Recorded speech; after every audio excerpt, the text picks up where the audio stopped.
keep our attention with high school football and bring in Middle Township coach Frank Riggitano, talk about the Panthers and their upcoming game with Holy Spirit, which got switched to Monday at 6 p.m.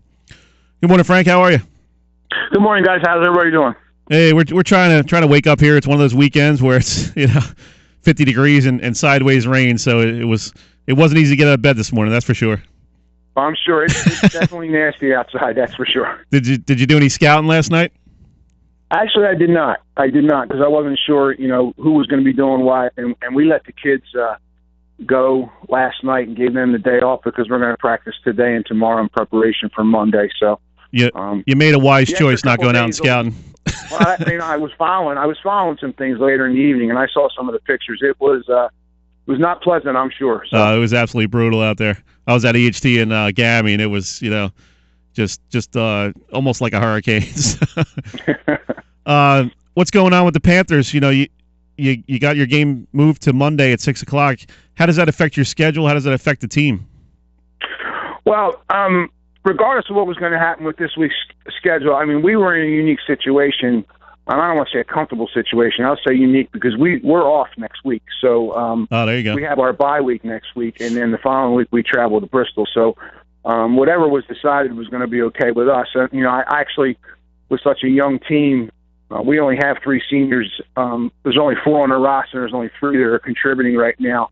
So each day that we can get some more work in is very, very good for us. So we're going to take advantage of that. And Holy Spirit's a very, very talented team. They're very good up front. They got some nice pieces, in the athleticism area. So our goal right now is to continue to improve and try to get our younger guys some more experience each week. Now, how does the schedule change? Like you said, you gave them off Friday. Does that mean a Sunday practice you got to mix in there?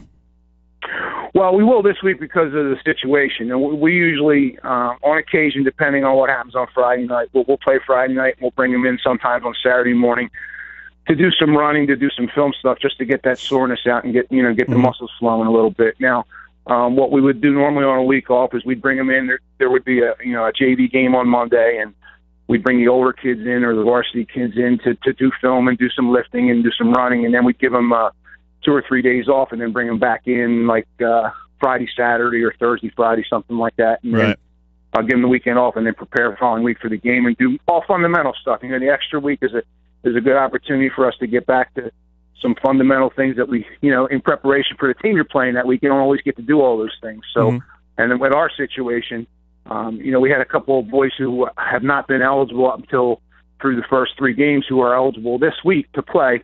And, they just haven't gotten the reps that everybody else has gotten. So, the extra days will be very good for us. Now, looking at the standings, you guys are 1-2, but you're 1-1 in the Cal National, kind of right there in the thick of things. Buna's kind of jumped out ahead because they've had 4 Cal National games. But, you're right there with teams like Holy Spirit and Oakcrest. Where do you feel like you guys are at in terms of what you expected at the end of September?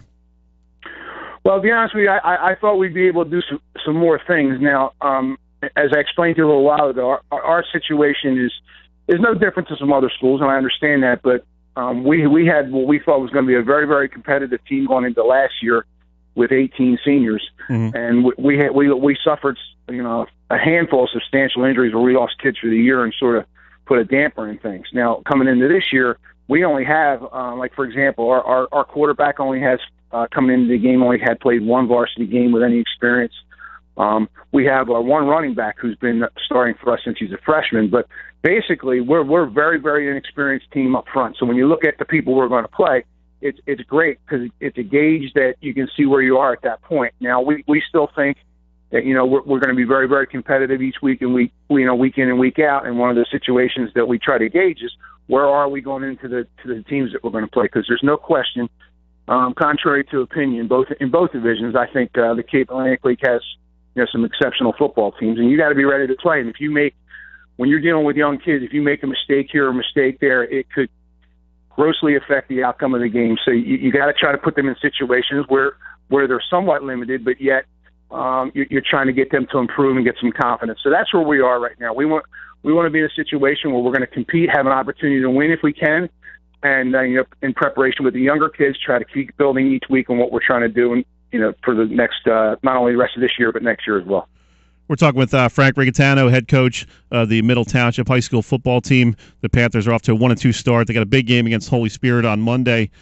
Coach, you talked about just how difficult week to week is in the Cape Atlantic League, and obviously you saw a little bit of that this weekend. You know, Cedar Creek comes in 3-0. They go down to Bridgeton and face an 0-3 Bulldogs team, and they lose in overtime. So really, nothing can be taken for granted in this league from week to week basis, right? There's no question. We're involved in a situation in a conference where there's some exceptional coaching going on. It's a pretty diverse situation as far as athleticism. Some people might have more athletes than others, while some schools have bigger linemen that have been in the trenches for 3 years, as starters. So it balances itself out. But it's like anything. When you're dealing with teenagers, who's going to have the confidence, who's going to have the confidence going in, and who's going to make the least amount of mistakes? Even if you look at the games of the schools that are, ranked in South Jersey in the top 10 that are in our conference, not only do they gain a lot of mistakes or get situations where they put their opponents in where they're making mistakes, but they earn those. They earn those things, and they create those turnovers. So we're very fortunate in the sense that we get, we don't get a week off.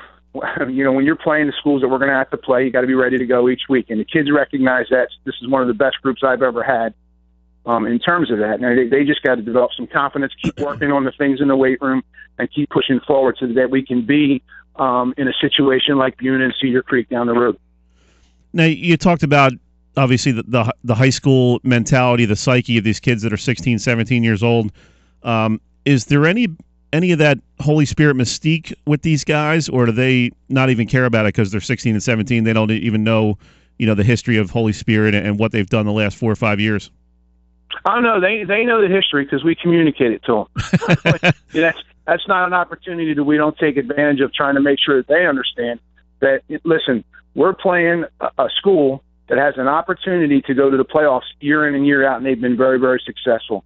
And they might, the difference between now and years ago with the Holy Spirit and with some of the other schools that we go up against, Holy Spirit used to have 75, 80, 85 on the roster. Uh-huh. They're in the same boat as everybody else now. They're in the high 30s, 40s with people on their roster. And that's not a disservice or discredit to them. It's just, the kids aren't playing the game as much as they have in the past. So that being said, they're preparing to go to the playoffs. They treat each week as if it's a playoff game, which is what they should do. And we're expecting to have our hands full, no question about it. When you look at tape of those guys, what really jumps out at you? Anything in particular? Well, they're very physical on defense. They do not hesitate to bring people up, 8, 9 up in the box, and they're going to come after you, and they're going to force you to throw the football. From the defensive standpoint, and then offensively, they don't do a whole lot of different things because they don't have to, because they're so physical and so strong up front. If they can get you hooked up on the line of scrimmage and get the corner to do that. And they also have, they have an H-back game similar to what the Redskins used to do a year ago, where we'll motion a tight end who actually probably would be a lineman in a lot of other situations, who blocks very, very well. And they use him as a lead with a one-back set, and they spread you out. So, it's a lot of schools are doing that nowadays. A lot of people are trying to spread everybody out, and they have the ability and the strength up front to do those things. Yeah, you mentioned them putting 8, 9 guys in the box, and I noticed that against Cedar Creek, which I was a little bit surprised about just because of Cedar Creek's big playability, but they really came up, their safeties were creeping up, and, it kind of looked like their philosophy was, let's stop any kind of run and see if, the Cedar Creek quarterback can beat us over the top. I guess you're expecting more of the same this week, especially in the kind of conditions you might be facing. Well, as a coach, any coach, you go into a situation trying to stop what you think the team will do best against you, but you take chances. You're either going to. You can't shut everything down. So you're either going to put them up in the box and say, okay, throw the ball. Or you're going to sit back and say, okay, let's see you run the ball on us. Obviously, we're not sure what they're going to do because they've been in situations where they've done different things throughout the season. So we'll have to be ready for any of those adjustments that they make. But at the same time, you got to be in a situation offensively where you're taking advantage of what the defense will give you. Now, a lot of schools will have an opportunity to change some things at the line of scrimmage. And, with our youth right now across the board, we're just not ready to do some of those things yet. Although, I'd like to be able to do that, but right. it's a situation where we're going to try to, do some things that we think we do well and try to be successful and try to keep them off the field offensively if we can. That would be our goal. Talking with Frank Riggitano from the Middle Township High School football team. Frank, real quick before we let you go, where's the confidence level of this team at? You said they're a young group. They did get a win early here. You're 1-2. Obviously, getting back to 500 in early October would be great for you guys. Where's the confidence level of these guys heading into this game against Holy Spirit on Monday? Well, we didn't play very well last week, which was somewhat disheartening for not only the coaches but the kids as well. We went into that game. We had our best week of practice. Buna scored on the first play, and then we fumbled the kickoff, and then they scored again, and then we fumbled the third play in our series, and before you knew it, it was 24-0. So we can't have that happen, and we stressed that to the kids all week. We've developed a rotational situation this week where we're going to give more kids an opportunity to play in preparation for the future. Those two kids that are eligible this week, I think, will help us do some things that we haven't been able to do. And as far as confidence, they can only be so confident in what we give them. So they've got to develop some of that on their own. I think they're okay. I think they're excited about the opportunity this week to play a very, very good football team in Holy Spirit. And, we'll see where we are and then pushing towards the rest of the season. Because one of the things that we've stressed with them no matter what, we want to get better each week. And last week we didn't feel we did that. So we got to get back on track to do that. All right, well, good luck on Monday, Coach. We'll see you out there, and enjoy the rest of your weekend. Thank you. All right, thanks, Coach. Take care, Coach. All right, that was Frank Riggitano from the Middle Township football team. We're going